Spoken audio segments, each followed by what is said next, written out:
Baltimore speaks, and Baltimore speaks well.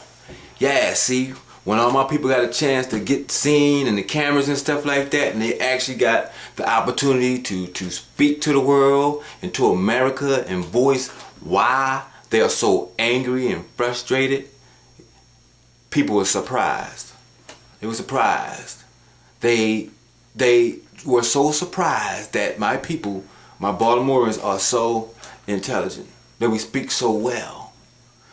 So well. See, what y'all don't know is that at one time, Baltimore was known as the city that reads. Okay? When I was coming up, we had what called the bookmobiles.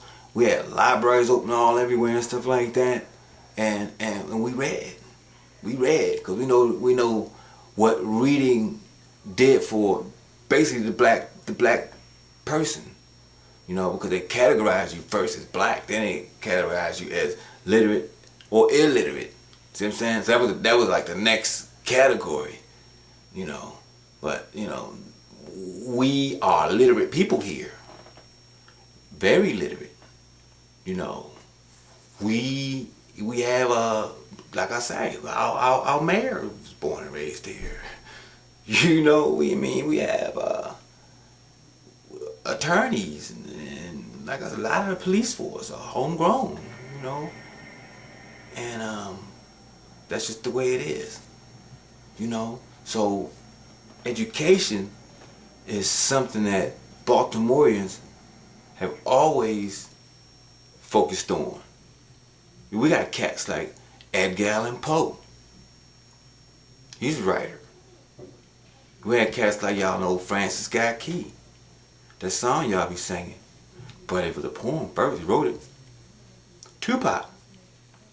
Very intelligent. Very intelligent. Education. So yeah. So that surprised everybody when my people got an opportunity to actually speak and were being heard. The lies had to stop. See? The lies had to stop. From the main media that came here with their own agenda. You know. And it had nothing to do with making things better or telling you the truth. Because they was making things worse by telling you the lies.